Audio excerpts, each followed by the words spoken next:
ضیاء الحق صاحب رجم کے بڑے شوقین تھے، وہ بھی کہہ رہے تھے کہ پتھر مارنے ہیں، اور کہا کہ یہ عین قرآن کے اندر موجود ہے۔ ایوب میڈیکل کالج میں جب وہ آئے تھے ایک بار تو میری ان سے بات اسی چیز کے بارے میں ہوئی، انہوں نے کہا کہ جی اٹس ان دا قرآن، تو میں نے کہا sir please don't keep quoting the Quran.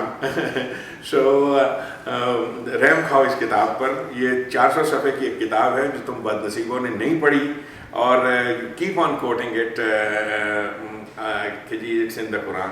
سو یہ رجم کے بارے میں اور یہ ساری باتیں، اور وہ بھی پھر عورت کو پتھر مارنا، اور یہ تمام پرورٹڈ ٹرانسلیشنز اور یہ سارا کچھ پرورشنز، یہ اسی اسلام کا حصہ ہے بدقسمتی سے، جسے ہم مسلمہ کذاب کا وہ قدیم قبل از اسلام کا مذہب جو ہے، یہ اس مذہب کا حصہ ہے جسے احادیث اور روایات کے ذریعے سے بنا دیا گیا جو کچھ بھی ہے۔ ڈاکٹر صاحب پلیز کنٹینیو۔ اس پہ مجھے یاد آیا کہ عجیب سی بات ہے کہ خطبہ نکاح میں جی جو آتا ہے کہ النکاح من سنتی ومن رغب عن سنتی فلیس منی، یہ دو الگ الگ احادیث کے چھوٹے چھوٹے ٹکڑے ہیں جن کو جوڑ کے خطبہ نکاح بنایا گیا ہے۔ بالکل اس طرح کے یہ آپ کی بات بالکل صحیح ہے کہ وہ بیچ میں عربی بول کے، وہ عربی بول، مجھے اس سے یاد آیا کہ جب میں بالکل مجھے یہ پرائمری کلاسز میں تھا تو ایک یو این او کو ریپرزنٹیشن کرتے ہوئے ایک ڈرامہ ہمارے اسکول نے آرگنائز کیا تھا۔ اچھا، اور مجھے انہوں نے کہا کہ تم عربی بن جاؤ۔ اچھا، آپ کو عربی بنا دیا؟ مجھے کپڑے وپڑے پہنا کے اوپر چڑھا کے وہ کیا کہتے ہیں ڈرامے میں عربی بنا کے، میں نے کہا میں کیا بولوں گا؟ بولے تم وہ جو ہے قل هو اللہ پڑھتے ہیں۔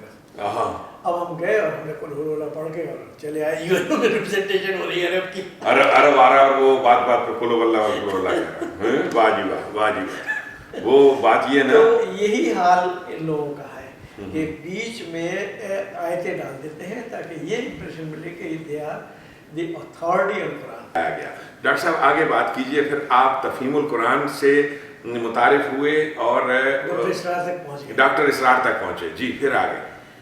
تو امین حسن اصلاحی صاحب کے پاس وہ رجم کے لیے رجم کی بات ہوئی، رجم کی بات ہوئی، تو میں نے کہا کہ بجائے ڈاکٹر اسرار سے ڈسکس کرنے کے امین حسن اصلاحی صاحب کے پاس جا کے بات کی جائے۔ تو میں امین حسن اصلاحی صاحب کے گھر گیا، جبکہ وہ ڈیفینس میں رہ رہے تھے بیٹے کے ساتھ۔ تو ہوا یہ کہ میں جب ان کے پاس پہنچا تو مجلس شروع ہونے والی تھی، ایک کونے میں جا کے بیٹھ گیا، لیکن جو لوگ وہاں بیٹھے ہوئے تھے وہ درس کے بعد جو سوال کر رہے تھے وہ امین حسن اصلاحی صاحب کی سمجھ نہیں آ رہا تھا۔ اچھا، اس لیے کہ ان کی قوت سماعت بہت کم رہ گئی تھی۔ ٹھیک ہے۔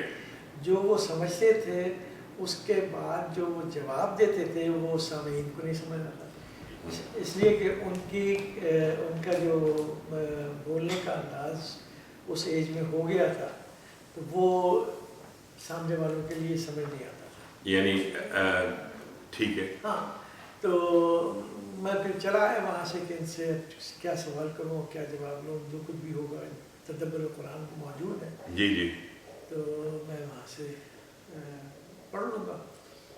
وہ میں پھر جا کے ڈاکٹر صاحب سے میں نے بات کری کہ دیکھیے یہ تو ہے، بولے تو پھر تم وہ جو ہے تم اسلاف کو نہیں مانو گے؟ میں نے کہا دیکھیے قرآن کے سامنے اسلاف کو نہیں مانا جائے گا۔ قرآن جو ہے وہ اگر یہ کہہ رہا ہے کہ یہ ہے اور اسلاف کہہ رہے ہیں نہیں، یا قرآن یہ کہہ رہا ہے کہ یہ نہیں ہونا چاہیے اور اسلاف کہتے ہیں، تو میں تو قرآن کی بات مانوں گا، یہ اسلاف تو نہیں۔ تو وہ بولے کہ پھر تو ہمارے ساتھ نہیں رہ سکتے، تمہارا راستہ اور ہے، ہمارا راستہ اور اس طرح سے میری ان سے جدائی ہو گئی۔ اچھا، یعنی یہ جو ہاں یہ حدیث کی ہوئی تھی، تو یعنی آپ کا دل ماننے کو تیار نہیں تھا۔ آپ نے ڈاکٹر صاحب کبھی ویسے یہ خیال کبھی آیا آپ کو اس دور میں، بعد میں تو ظاہر ہے کہ آپ نے ضرور سوچا ہوگا کہ یہ مسلمان بیچارہ یہ سنسار کرنا اور عورت کو سنسار کرنا، ان کی یہ سیکس کے بارے میں فکسیشن کیوں ہے کہ اگر کسی عورت نے کسی کے ساتھ اس کا افیئر ہے، اس کی ریلیشن شپ ہے، ان کا آپس میں پیار ہے، ان کا ایک میوچول کانٹریکٹ ہے جسے عقد کہتے ہیں دونوں کا، جس صورت میں بھی ہے اور جو بھی ہے، اس کو یہ بیٹھ کر جو سوچ رہے ہیں کہ اسے پتھر مارا جائے یا پتھروں سے مارا جائے، وہ کتنے ڈپرائیوڈ ہوں گے اور کس قدر سیکشولی ڈپرائیوڈ مخلوق ہوں گے جو بیٹھے مسجد میں فکسیٹڈ ہیں پتھر مارنے پہ اس کو، جو یعنی جو وہ خود کرنا چاہتے ہیں، جو وہ خود چاہتے ہیں، یوں نہ تھا میں نے فقط چاہا تھا یوں ہو جائے، جو جن بیچاروں کی سوچ لمیٹڈ ہے اس چیز پہ، اس کا بھی کبھی خیال آیا آپ کو کہ وائی آر دے فکسیٹڈ آن دس؟ آیا اور بہت کچھ لکھا ہے جی، لیکن یہاں پہ اگر وہ شروع ہو گئے تو پھر تو یہ سارا سیشن جو ہے اسی پہ چلا جائے گا. جی جی جی بالکل. اس کو ہم کسی اور موقع پہ بالکل اس کے متعلق میں بہت کچھ لکھا آثار پہ آ چکا ہے. جی جی. تو آپ نے وہاں پہ آپ کو یہ چیز جو تھی اس دور میں، یعنی یہ رجم کے اوپر جو بات ہوئی، وہاں سے اصل میں ڈفرینسز ہوئے ڈاکٹر اسرار کے ساتھ، اور انہوں نے پھر مجھے وہاں سے نکال دیا. ہاں، مجھے اپنی تنظیم اسلامی سے فارغ کر دیا. اچھا. تو وہاں سے فارغ ہو کے ہم یہ فارغ کرنا کیا ہوتا ہے؟ یعنی وہ کہتے ہیں کہ آپ ہمارے ساتھ نہیں چل سکتے. آپ ہمارے ساتھ نہیں چل سکتے. آپ تنظیم اسلامی کے ممبر نہیں رہے. تنظیم اسلامی کے ممبر نہیں رہے، یعنی اپنا جو ان کا ڈیفینیشن ہے اسلام کی، اپنے طور سے انہوں نے آپ کو خارج از اسلام اور مرتد بنا دیا. واجب القتل تو نہیں کہا، نہیں واجب القتل نہیں کہا، وہ واجب القتل بڑے اسٹائل سے کہتے ہیں. میں نے دیکھا ہے ان کے ویڈیوز دیکھے ہیں، واجب القتل ہے، واجب القتل، یہ ان کا ایک خاص اسٹائل ہے. یعنی ایک انسان کو کھلی چھٹی دی ہوئی تھی گورنمنٹ آف پاکستان نے. if he was in the United States he would serve 14 years for giving a terrorist threat. اگر اسرار احمد یہ لفظ واجب القتل امریکہ میں کسی وقت استعمال کرتا، کسی وقت بھی کوئی بھی مولوی یہاں پہ کوئی استعمال کرے، this is called a terrorist threat. You would serve 14 years of jail time just for saying that. Pakistan نے کھلی چھٹی دی ہوئی ہے ان کو، واجب القتل، واجب القتل، واجب القتل. Look at these jokers. انشاءاللہ تعالیٰ وہ دور آئے گا جب Pakistan will be free from all these shackles. یہ بد معاشی ہے، بد معاشی کہتے ہیں برے طریقے سے روٹی کمانا.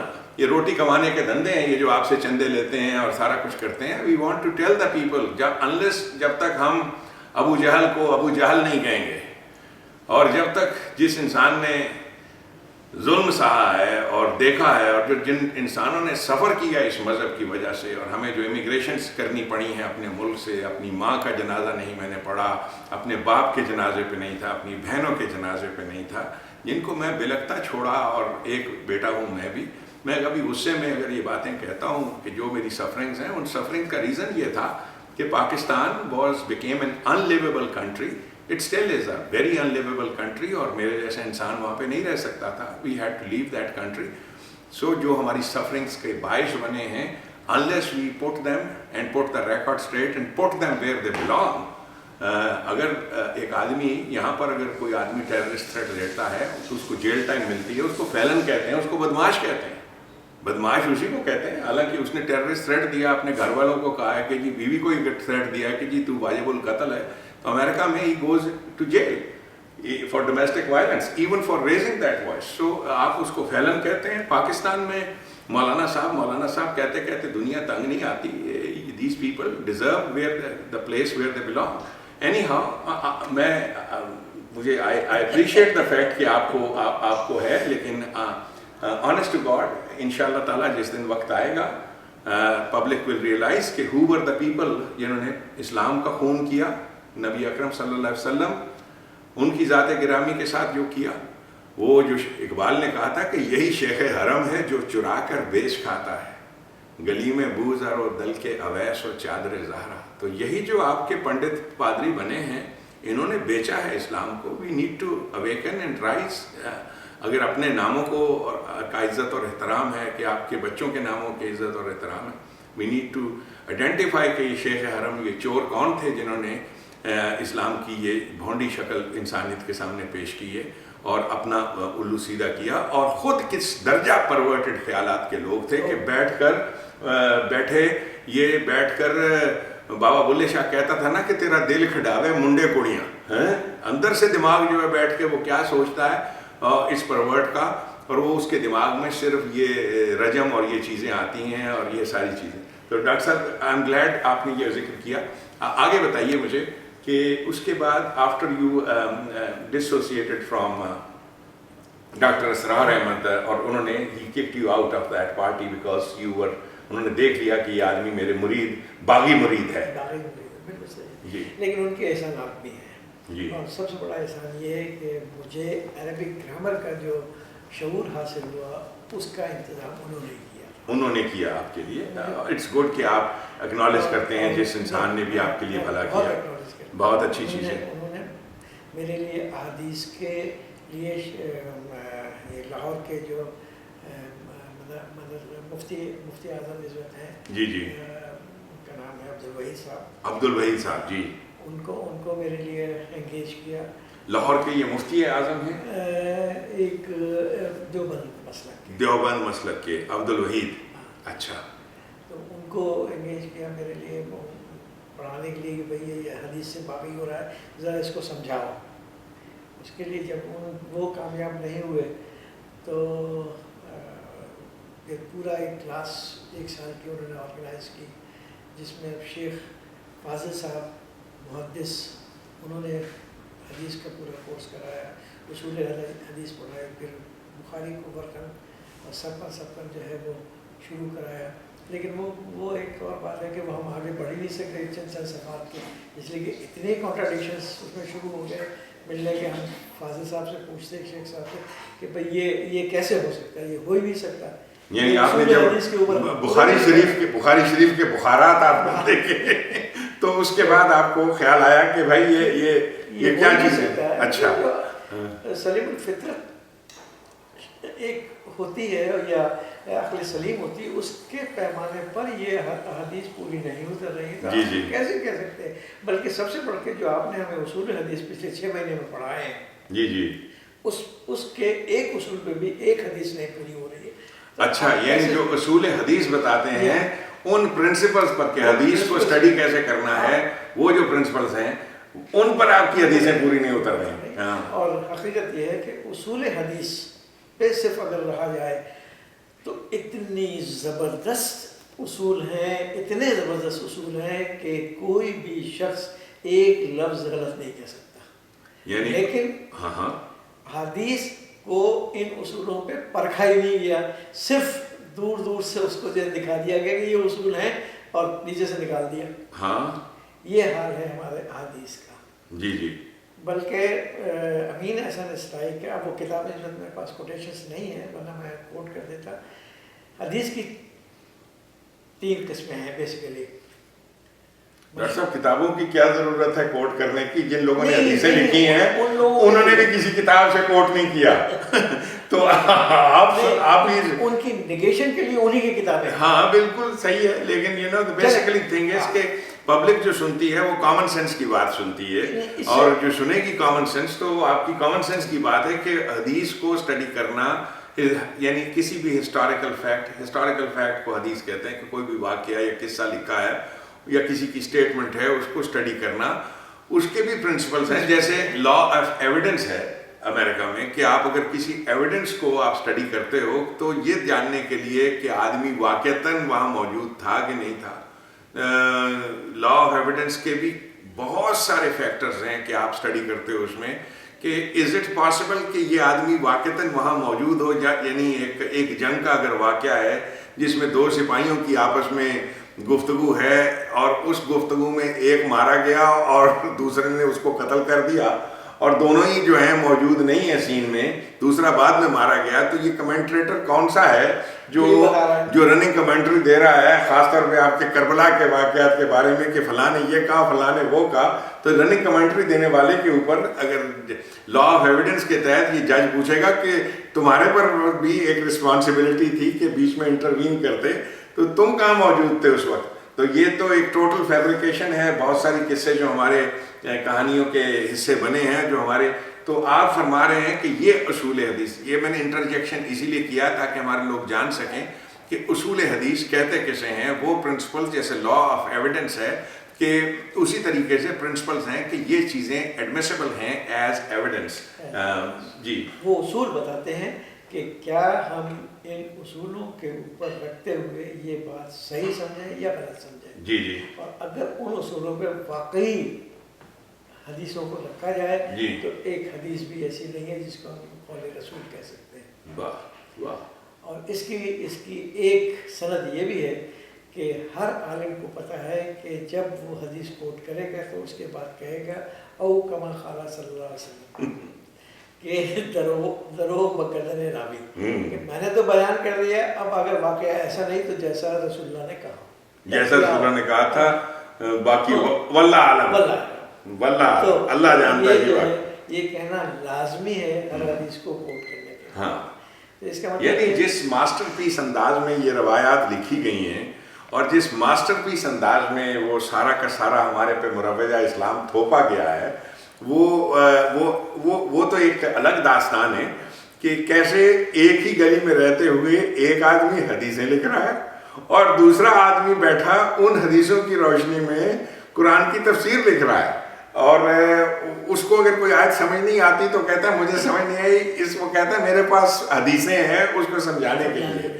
تو یعنی اس بیسس پر قرآن کی تفسیریں لکھی گئیں اور دونوں جو ہیں محلے دار ہیں اور ایک ہی گلی میں بیٹھے ہیں تہران کی, اور وہاں پہ بیٹھے گفتگو ہو رہی ہے کہ جی آپ کے پاس کیا ہے. اس نے کہا جی مجھے تو یہ آیت سمجھ نہیں آ رہی کہ مزمل کا کیا مطلب ہے. اس نے کہا مجھے یہ پتا ہے وہ کملی اوڑھ کے بیٹھتے تھے, تو یہ انہوں نے جس وقت فرشتہ آتا تھا اور ان کو جگاتا تھا وہ اسی طرح سے جگاتا تھا, تو کیونکہ وہ کچھ اوڑھ کے لیٹتے تھے. اچھا اب سمجھ میں آ گئی اس کو بات کہ مزمل کیا ہے, کیونکہ ایرانیوں کی تو زبان نہیں تھی ہے. تو یوں کر کے یہ روایات اس طریقے سے لکھی گئیں, اور یہ پلندہ جو بھی بڑی اچھی خوبصورت انداز میں انہوں نے لکھا, اور ہم بڑا احترام کرتے ہیں جنہوں نے بھی اسلامک ہسٹری لکھی, اور اس کے علاوہ بھی بہت ساری چیزیں. میں ایسی بات نہیں کہہ رہا, بات یہ ہے کہ اصول پرنسپلز بھی تو ہیں کہ آپ دیکھو کہ یہ اسلام آپ کے اوپر آیا کہاں سے, اور یہ مذہب بادشاہوں کا آپ کے اوپر راج کیسے ہوا جس مذہب نے وہ نتیجے پیدا ہی نہیں کیے جو اصل اسلام نے کیے تھے. تو یہ ہے چیز ہماری قوم کے لیے دیکھنے کی اور اس میں سے نکلنے کی, جیسے آپ نکلے اس میں سے. جی کہ اصول حدیث کے اوپر ایک بھی حدیث نہیں پوری اترتی, اور عوام کے لیے یہ ہے کہ سب سے جو اعلیٰ درجے کی حدیث ہے وہ حدیث ہے مشہور. اور مشہور کا مطلب یہ ہے کہ اس بات کو صرف 3 لوگوں نے سنا. واہ, یہ مشہوری کا یعنی آپ درجہ جو ہے اس کو دیکھ لیجئے کہ کیا ہے مشہور چیز.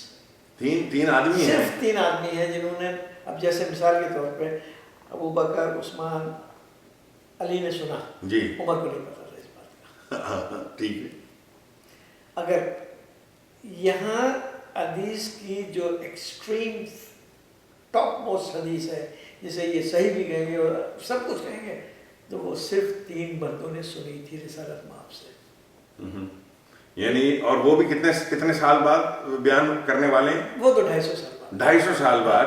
یعنی آپ امریکہ میں بیٹھے ہیں اور امریکہ میں رہتے ہوئے 250 سال کے بعد آپ سن رہے ہیں بچے کہ امریکہ میں اگر جارج واشنگٹن کی وفات کے 250 سال بعد, اور today is 4th of July, that's why I want to remember and pay my tribute to George Washington too, کہ جارج واشنگٹن کی لائف کہ وہ کس قسم کا جانگیا پہنتا تھا, کپڑا کس قسم کا اس کو اچھا لگتا تھا, وہ لکھا جا رہا ہے 250 سال کے بعد. اور لکھنے والے بھی کون سے ہیں؟ کیوبنز.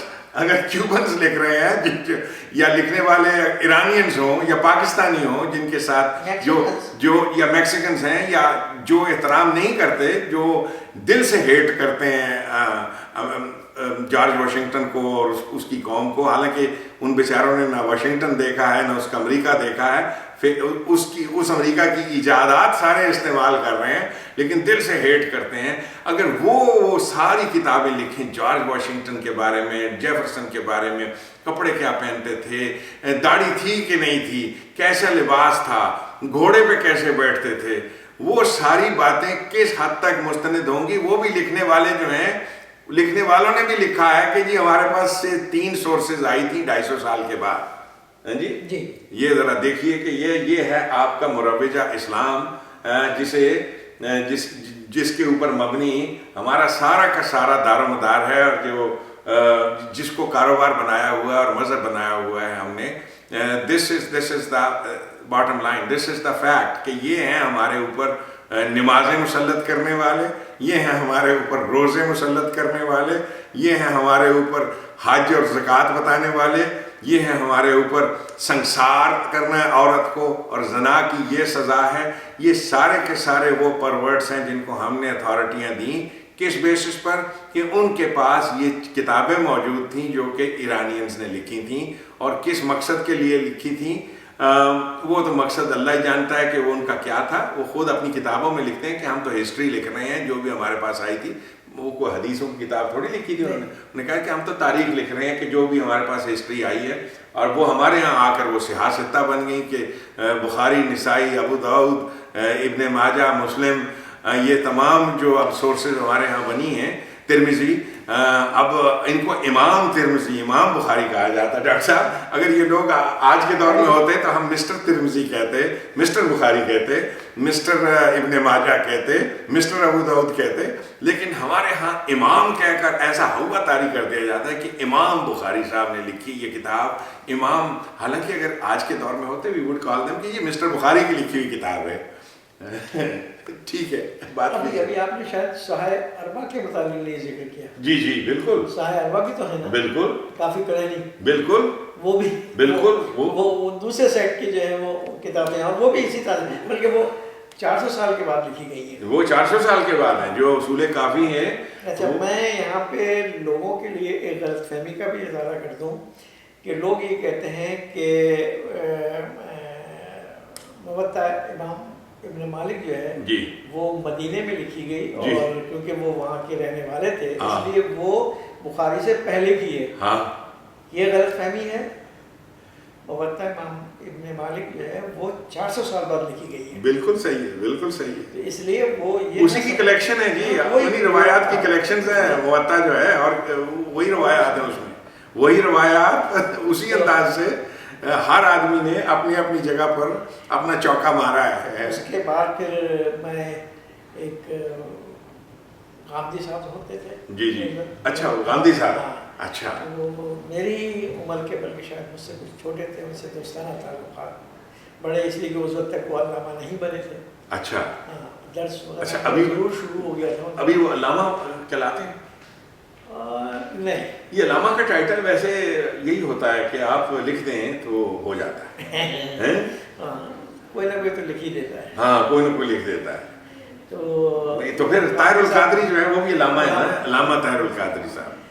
غامدی صاحب، میرا طاہر القادری صاحب کے ساتھ ایک بڑا خاص پیار چل رہا ہے، کیونکہ میں نے طاہر القادری کو ایز اے سمبل یوز کیا ہے تاکہ لوگ باقی کے اسلام کو، اور جو بھی اسلام کے نام پہ فراڈ ہوئے ہیں ہمارے ساتھ اوور دا ایئرس، وہ طاہر القادری صاحب کی کو دیکھتے ہوئے اور ان کی ٹوپیوں کو دیکھتے ہوئے، جن کے مقابلے میں میں اپنی ٹوپیاں پہن رہا ہوں، ان کو دیکھتے ہوئے جان سکیں کہ یہ جو لوگوں کو ٹوپیوں کے ذریعے سے امپریس کرنا اور اپنے قلعے کے ذریعے سے، وہ سارا کچھ جو ہمارے اوپر مسلط ہے تاکہ اسلام کے اندر یورپ کی اور یورپینز کی ساری کوشش ہے کہ ان کے ہاں بھی ایک پوپس کا سسٹم قائم ہو جائے، پاپل سسٹم، تو وہ یہ کر رہے ہیں۔ تو بیسیکلی یہ اس وجہ سے میں ذکر کرتا ہوں طاہر القادری صاحب کا، ود آل ڈیو اپالوجیز۔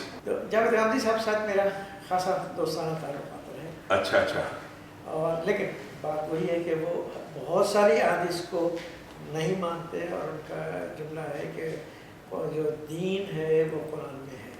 اچھا، یہ حدیث جو ہے ان کی شرح فرا کر سکتی ہے، اچھا، یعنی بیس جو ہے وہ قرآن ہے۔ یہ اس کے باوجود جب میں ان سے ڈسکس کر رہا تھا تو میں گواہی کے طور پہ اپنے ایک ساتھی ہیں، میرے دوست ہیں، میرے کلاس فیلو ہے بچپن کا، تو وہ بھی ساتھ جاتے تھے۔ تو غامدی صاحب نے مجھ سے یہ کہا کہ جس نہج پہ تم چل رہے ہو اس پہ اس اسلام کا کچھ نہیں چھوڑو گے۔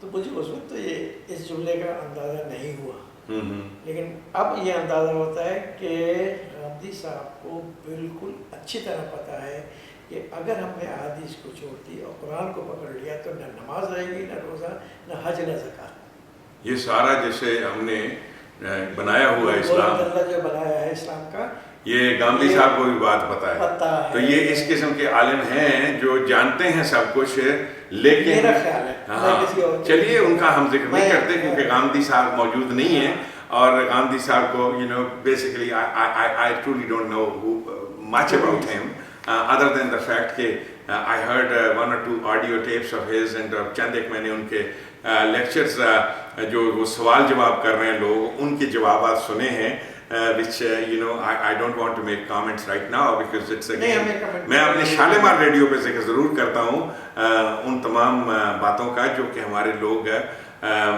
ڈر ڈر کے سہم کے کہنے کی کوشش کرتے ہیں لیکن ان کے منہ سے سچ نہیں نکلتا بیکاز جو بھی ان کی بیچاروں کی لمیٹیشنز ہیں. میں اپنے طور سے ڈاکٹر صاحب سچ کے بارے میں قرآن سناتے ہوئے یہ ایک پرنسپل ہے جبریل امین جو لفظ ہے امین یہ ایک امانت ہے. جو آدمی اسے ٹروتھفلی لوگوں تک پہنچا نہیں سکتا اسے قرآن کو نہیں سنانا چاہیے.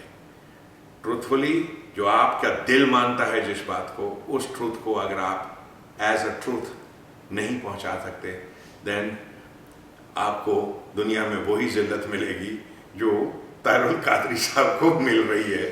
اور جس طریقے سے ان کے کارٹون بن رہے ہیں جو بھی آدمی اسلام کو یوز کرے گا فار ہز اون بینیفٹ اور اپنی کرسی کے لیے کچھ عرصے تک تو لوگ اسے واہ واہ کہیں گے لیکن اس کے بعد جانا ہے آپ کو اپنی قبر میں اور آخرت اسی دنیا سے شروع ہوتی ہے.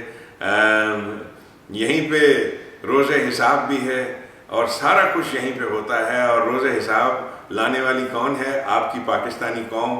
وہ بڑی انفارگیونگ قوم ہے اور شکر ہے اللہ کا بڑے طریقے سے وہ جب جانتے ہیں کہ کوئی آدمی دین اسلام کے ساتھ مذاق کر رہا ہے اس کو وہ کیفر کردار تک پہنچاتے ہیں. خواہ وہ قادری صاحب ہوں اور خواہ وہ مرزا غلام احمد صاحب ہوں یا مودودی صاحب ہوں یا کوئی اور صاحب ہوں. Every dog has his day because they did not have the guts to be honest about Quran and Islam. And doctor صاحب میں آپ کو بڑا سلوٹ کرتا ہوں اس وجہ سے کہ آپ نے صداقت کے ساتھ حق کے ساتھ جو بھی چیز آپ کو حق لگی وہ آپ نے بیان کی. And that is basically the thing. We leave everything else for the students جو بھی پڑھ رہے ہیں astana.com پہ. لیکن آپ نے جس بات کو حق سمجھا اس کو آپ نے لکھا. یہاں پہ میں تھوڑا سا کر دوں کہ جب میں ڈاکٹر صاحب کے پاس سے دھتکارا گیا نکالا گیا شٹ آؤٹ کیا گیا بالکل کک آؤٹ کیا گیا تو اب میں پھر میں دیکھ رہا تھا کہ میرے اس طرح جیسے کہ ماں باپ کے مرنے پہ چھت اڑ جاتی ہے مجھے یہ ہوا کہ اب میرے پاس کوئی چھت نہیں رہی کوئی کسی طرف سے کوئی مجھے ڈائریکشنز نہیں. ڈاکٹر صاحب کیا کیفیت بیان کی آپ نے کیا کیفیت بیان کی ہے. میں ادھر ادھر گھومتا پھر رہا اپنے استادوں سے پوچھا کہ بھائی کیا ہے بول. تو میرے عربی کے استاد ہیں رفیق صاحب انہوں نے کہا کہ جو آپ کے خیالات ہیں آپ پرویز صاحب کے پاس جائیے. پرویز صاحب کے پاس لیکن یہ کس سن کی بات ہے کہ آپ نے پرویز صاحب کا نام پہلی بار سنا؟ 89 میں جب میں دھتکارا گیا ہوں. جب 89 میں پہلی مرتبہ آپ نے گلبرگ کے ایک اسلامک اسکالر غلام محمد پرویز کا نام سنا پہلی دفعہ یعنی لاہور میں رہتے ہوئے آپ کو کبھی یہ سنائی نہیں دیا نا. اور وہ اس طرح سے سنا کہ میرے شیخ الحدیث نے یہ کہا کہ تمہارے خیالات پرویزی سے ملتے. پہلا جو انہوں نے مجھے ڈانٹ پلائی وہ یہ تھے کہ تمہارے خیالات پرویزی ہو گئے. اچھا. اس کے بعد دوسری دفعہ جب میں پھر ان سے سوالات کر رہا تھا بولے تم پرویزی ہو گئے ہو اور بس تمہارا اب کوئی علاج نہیں ہے. تو اب پرویز کا جو ہے انٹروڈکشن ہوا کہ پرویز صاحب یہ کوئی آدمی ہیں پرویز صاحب. اب میں گھومتا پھرا کے پرویز صاحب کہاں ملیں گے پرویز صاحب کوئی مجھے بتانے کو تیار نہیں. کوئی بتاتا بھی نہیں تھا. تو اتفاق سے میرے جو عربی کے استاد ہیں انہوں نے کہا کیوں ہو رہے ہو جاؤ وہاں گلبرگ میں ہوتے ہیں ڈھونڈ لو گلبرگ میں. مجھے صحیح ہے ایڈریس نہیں پتا لیکن گلبرگ میں ہوتے ہیں مسجد کے قریب کہیں. اچھا. اب میں وہاں جا کے گلبرگ میں ڈھونڈتا پھرا جب مجھے طلوع اسلام کا دفتر ملا تو مجھے کچھ سکون آیا کہ ہاں اچھا. اب ظاہر ہے کہ اس وقت جو پڑھائی شروع کی طلوع اسلام کی تو مجھے تقویت ملتی گئی. اچھا. کہ میرے خیالات کے مطابق یہ جو ہے. اچھا. وہاں طلوع اسلام جب آپ گئے تو کیسے وہاں تو پرویز صاحب تو میرا خیال ہے انتقال کر کے ہوئے. وہاں کی لائبریری ہے کچھ ان کے. اچھا. تو وہاں پہ جب آپ گئے ڈاکٹر صاحب وہ تھوڑا اس کے بارے میں بتائیے کہ آپ. وہ کوئی خاص بات نہیں ہے. وہاں پہ میں گیا تو وہاں پہ جو لائبریرین بیٹھے ہوئے تھے ان سے میں نے پوچھا کہ پرویز صاحب کہاں ہوتے ہیں. ان کا پرویز صاحب تو انتقال کر گئے ان کی کتابیں ہیں تو آپ کتابیں لے جائیے پڑھیے. اچھا. تو میں ان کی کتابیں لے کے آیا ان کی ساری کتابیں پڑھی ساتھ میں. ان کے کیسٹ جتنے بھی اویلیبل تھے میں سارے لایا اور ان کو میں نے سنا، اور اس طرح سے میرا پرویز صاحب سے انٹروڈکشن ہوا۔ پھر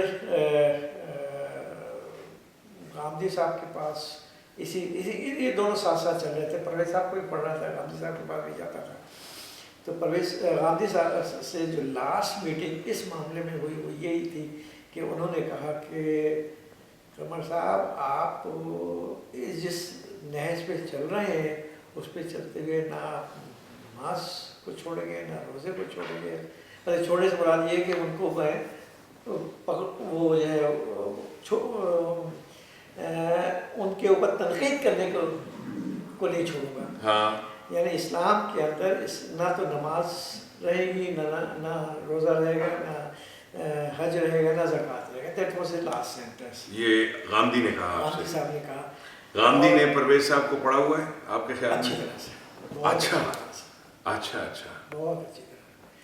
تو وہ پھر میں وہاں سے نکلا، اس کے بعد پھر میں غامدی صاحب کے پاس، غامدی صاحب سے میری جو بحث یا مباحثہ یا آپ پھر سے ارشاد فرمائیے کہ آپ نے غامدی صاحب سے جب ملاقات آپ کی ہوئی چھوڑنے سے پہلے ان کو، تو آپ نے دیکھا کہ غامدی صاحب جو ہیں، آپ کی اسسمنٹ تھی کہ غامدی صاحب غلام محمد پرویز کو پڑھے ہوئے ہیں، ان کو جانتے ہیں، ان کو اسٹڈی کرتے ہیں؟ نہیں، مجھے ان سے ملنے سے پہلے کوئی بھی اندازہ نہیں تھا، اس لیے کہ مجھے نہ تو نام کا پتہ تھا کسی کے، نہ جگہوں کا پتہ تھا۔ یہ تو میرے جو عربی کے استاد تھے انہوں نے بتایا، اور جب میں نے پرویز صاحب کو پڑھنا شروع کیا۔ عربی کے استاد آپ کون صاحب ہیں؟ رفیق صاحب۔ رفیق صاحب، اچھا، رفیق صاحب، حافظ رفیق صاحب۔ حافظ بہت سارے ہیں، حافظ رفیق صاحب تھے، علیم الدین صاحب تھے، خالد خضر صاحب تھے، احمد یار خان صاحب تھے، اور کفایت وہ میں بات کراؤں گا، جی جی جی، جنہوں نے صحیح معنوں میں اس عربی گرامر کی اور لینگویج کی جو خوبصورتی ہے وہ سمجھائی کہ یہ کیا ہے۔ سبحان اللہ سبحان اللہ۔ تو وہ کٹ شارٹ کرتا ہوں کہ غامدی صاحب کے پاس جب میں گیا تو مجھے کوئی اندازہ نہیں تھا کہ غامدی صاحب کیا پڑھے ہوئے ہیں، کیا سمجھے ہوئے ہیں، بس ایک اسکالر ہیں، اور نہ ہی مجھے کیونکہ پرویز صاحب کا خود ہی نہیں پتہ تھا تو میں کیا اندازہ لگاتا کہ انہوں نے پڑھا ہے کہ نہیں پڑھا۔ یہ تو وہ 2-4 سال جب گزرتے رہے تو پھر اس سے اندازہ ہوا کہ ہاں نہیں، پرویز صاحب نے بہت کچھ پڑھا ہوا ہے، کافی چیزیں سیکھا ہوا ہے۔ تو ان کا یہ جملہ میں بس میرے لیے جو ہے وہ ایک مشعل راہ بن گیا کہ اگر ایک شخص یہ کہتا ہے کہ میں جس نہج پہ چل رہا ہوں اس نہج پہ چلتے ہوئے نہ تو اس اسلام میں نماز کو چھوڑوں گا، نہ روزے کو چھوڑوں گا، نہ حج، نہ زکوٰۃ، تو اس وقت مجھے 2 نتائج کا سامنا تھا۔ یا تو میں پاگل ہو گیا تھا، تمام تر چیز میں نے غلط سمجھی ہے، یا یہ کہ یہ سب علماء جھوٹے ہیں اور یہ سب ہمیں دھوکہ دے رہے ہیں اور کچھ نہیں۔ وہاں سے بھی میں نکلا تو پھر پتہ لگا کہ یعنی ایک عربی فہم انسان کی حیثیت سے، ایک ایسے انسان کی حیثیت سے جو عربی زبان سے شناسا ہے، عربی زبان کے قواعد سے شناسا ہے، آپ نے جب دیکھا تو آپ نے یہ جانا کہ یہ نام نہاد علماء اور یہ جتنے لڑی چلتی آ رہی ہے جو ریپیٹ کیے جا رہی ہے یہ جھوٹے ہیں اور دھوکے باز ہیں، اور یا تو انہوں نے خود قرآن اور عربی نہیں سمجھی یا سیکھی، نہیں سیکھی، سب نے سیکھی، سب کو معلوم ہے، سب کو معلوم ہے، سب کو معلوم ہے، سب کو معلوم ہے، سے تو عربی سیکھ کے ہم یہ آئے، عربی میں تو کوئی فرق نہیں ہے نا، صحیح ہے، ان کو سب کو معلوم ہے، لیکن کہنے کی جرت کسی نے نہیں کی۔ اردو ہے، بالکل صحیح ہے، کہنے کی جرت کسی نے نہیں کی کہ یہ آپ کے قرآن میں یہ چیزیں نہیں ہیں، جنہیں آپ صوم کہتے ہو وہ کچھ اور چیز ہے، جسے آپ صلاۃ کہتے ہو وہ کچھ اور چیز ہے۔ عربی زبان کے قواعد کے اعتبار سے یہ چیزیں اور ہیں، اور ہمارے اوپر جو مذہب جو مسلط ہے، جو ایرانیوں کا مذہب ہے، وہ کچھ اور ہے۔ تو یہ آپ نے جان لیا کہ انہیں بھی جو ٹرمینالوجیز یہ وہی یوز کرتے ہیں، ٹرمینالوجی کے پیچھے جو ٹرمینالوجیز یہ وہی یوز کرتے ہیں، لیکن ٹرمینالوجیز کے پیچھے جو ایکسپلینیشنز ہیں وہ ان کا تصور کچھ اور ہے، ہمارا کچھ اور ہے۔ ٹھیک مجھے قرآن کا کچھ اور ہے، ہم نے قرآن سے جو سیکھا ہے وہی ہم جی اسی کو ہم سمجھ رہے ہیں کہ یہ قرآن ہمیں سے کہہ رہا ہے۔ تو غامدی صاحب سے پھر فارغ ہو کے میں ڈھونڈ رہا تھا کہ کوئی اب مجھے کوئی اور چھت ملے، کوئی اور آستانہ ملے جہاں کہ میں جا کے ٹھہر سکوں۔ تو ایک صاحب نے مجھے انٹروڈکشن کرایا، بلکہ میں ان کا نام لے لیتا ہوں، یہ دوست ایسوسیٹس کا ہے، نام بھول گیا، دوست ایسوسیٹس کے جو اونر ہیں انہوں نے مجھے شعیب، انہوں نے مجھے ڈائریکٹ کیا کہ اگر آپ سمجھنا چاہتے ہیں قرآن، مطلب صحیح معنی میں پڑھنا چاہتے ہیں، اس کی نزاکت اور لطافت کو جاننا چاہتے ہیں، تو پھر آپ ایک قاضی کفایت اللہ صاحب ہیں، ان کے پاس جائیے۔ انہوں نے قاضی کفایت اللہ صاحب، قاضی کفایت اللہ صاحب، دیٹس فائن، وہ صحیح معنوں میں وہ اس زمانے میں یعنی قاضی کفایت اللہ صاحب نام لیا۔ قاضی کفایت اللہ صاحب نے جو میری عربی گرامر کا ایک سب سے پہلے تو خیر انہوں نے اس کا ہی اندازہ لگایا کہ میں کتنے پانی میں ہوں، کیا ہوں، کچھ سمجھ بھی آتا ہے کہ میں ایویں بس پڑھ لیا۔ جب انہیں یہ اندازہ ہوا کہ نہیں، یہ کچھ بہت مطلب اگر نہیں بھی ہے تو یہ چل جائے گا اور اس کو بتانے پہ سمجھ جائے گا، تو انہوں نے سب سے پہلی چیز قرآن کی یہ بتائی کہ آپ قرآن کا موضوع جو ہے اسے ڈھونڈیے کہ قرآن بات کس پہ کر رہا ہے۔ واہ سبحان اللہ۔ قرآن کا موضوع کیا ہے، اس کو آپ نے کس طرح سے مطلب قرآن نے اپنے آپ کو پریزنٹ کیا ہے۔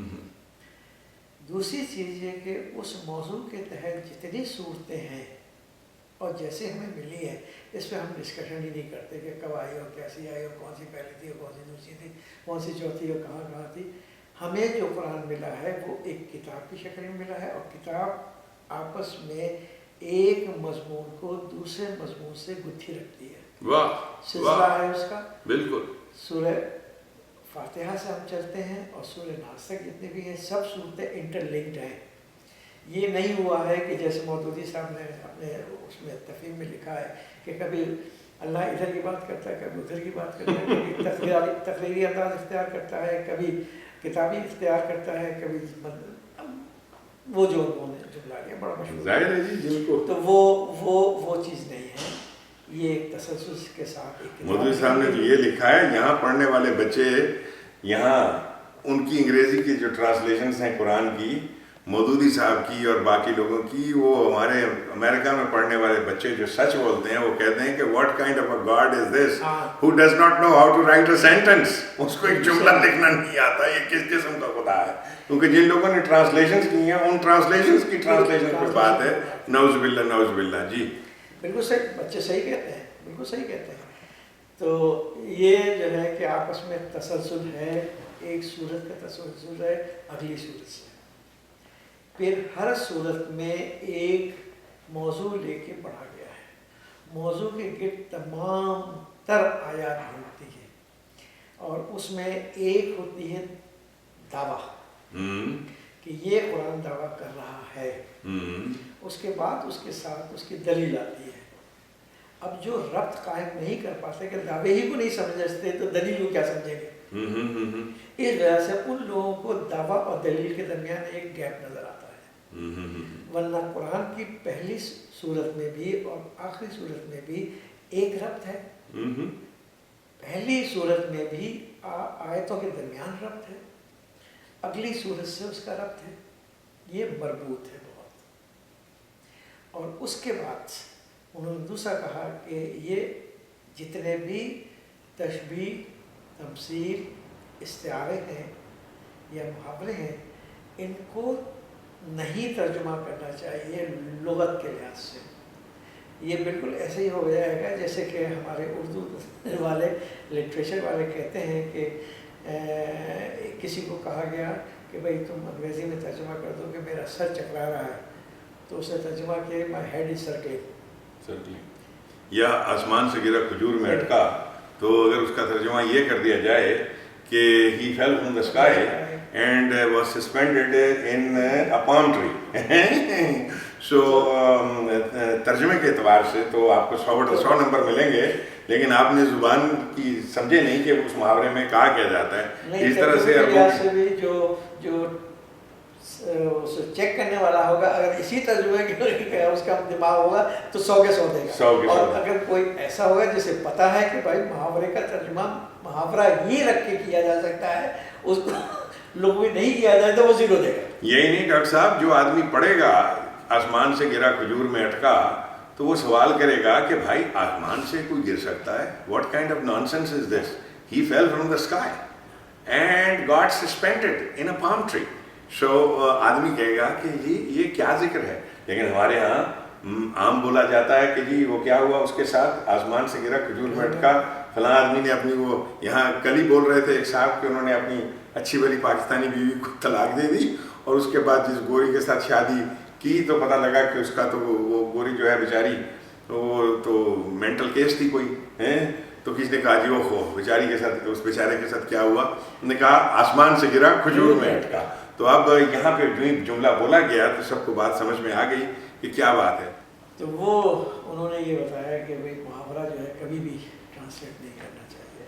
محاورہ اگر آپ کی زبان میں اس کا نمل بدل ملتا ہے تو وہ ضرور کریے، لیکن ورنہ نہیں. بالکل جیسے کہ شعوفی قلوبہم عجلا، ان پلا دیے گئے وہ لوگ دلوں میں بچھڑا.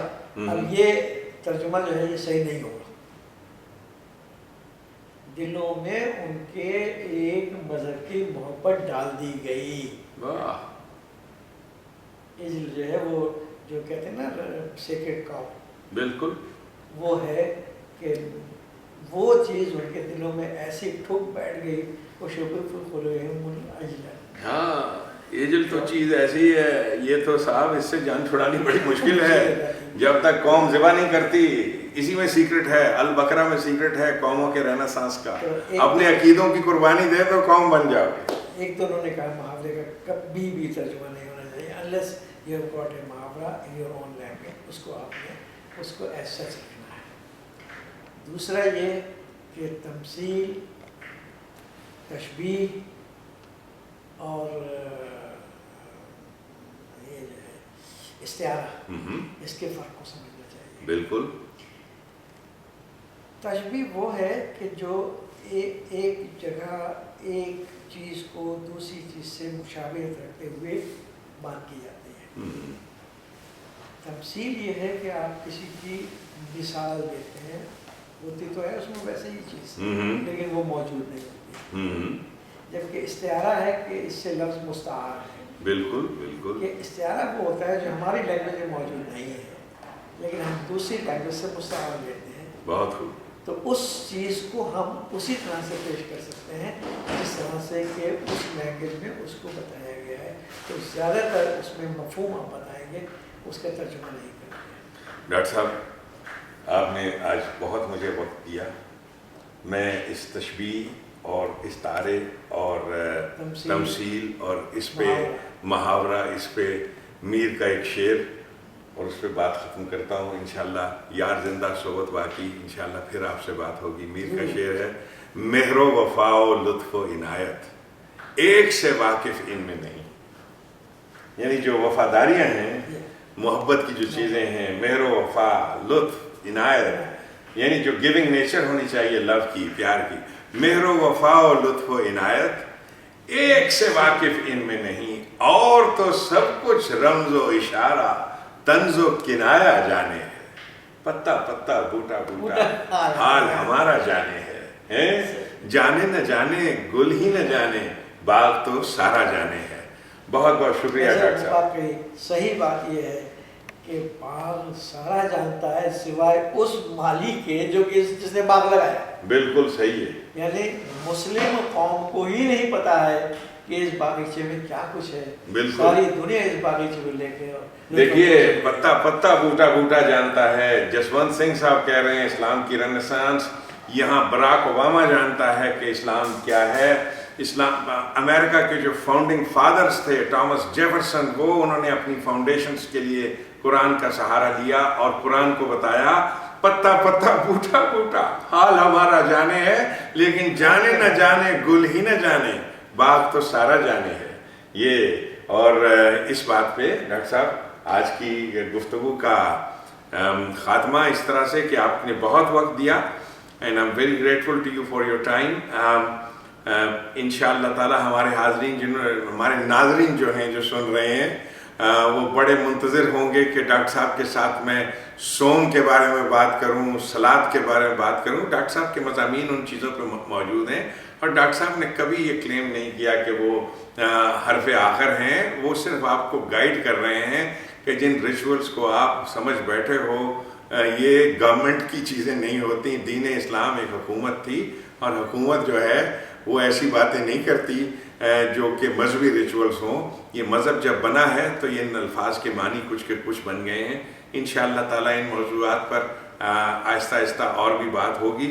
سر دست میں یہاں پہ صرف یہ کہنا چاہتا ہوں کہ ڈاکٹر صاحب اللہ آپ کو اور آپ کے صداقت کو، پھر جتنی آپ نے عزت افزائی مجھے، جتنا پیار آپ کے گھر میں 2 دن سے آ رہا ہوں اور آپ کے پاس بیٹھا ہوں، جتنا آپ کی ساری فیملی نے جس طرح سے پیار محبت کے ساتھ میرے ساتھ پیش آئے، اور جتنے حسن سلوک کے ساتھ، میں آپ کا بے حد ممنون ہوں۔ اور آستانہ اور آستانہ .com پہ جو بھی طالب علم آپ کے سیکھنے والے آتے ہیں، جو آپ سے سیکھتے ہیں، ایک دوسرے کو قرآن سکھا رہے ہیں، میں انہیں سلام کرتا ہوں، اور بہت ہی دل سے ان سب کی عزت کرتا ہوں کہ وہ جو قرآن سمجھنا چاہتے ہیں۔ قرآن سمجھنے کے بعد بے حد ضروری ہے کہ اگر آپ کو سمجھ آ گئی ہے صداقت، تو پھر اس صداقت کو سچا ثابت کر کے دکھاؤ، یعنی اس نظام کو قائم کر کے دکھاؤ۔ دیٹ از، یہ ہے سچائی۔ ورنہ آپ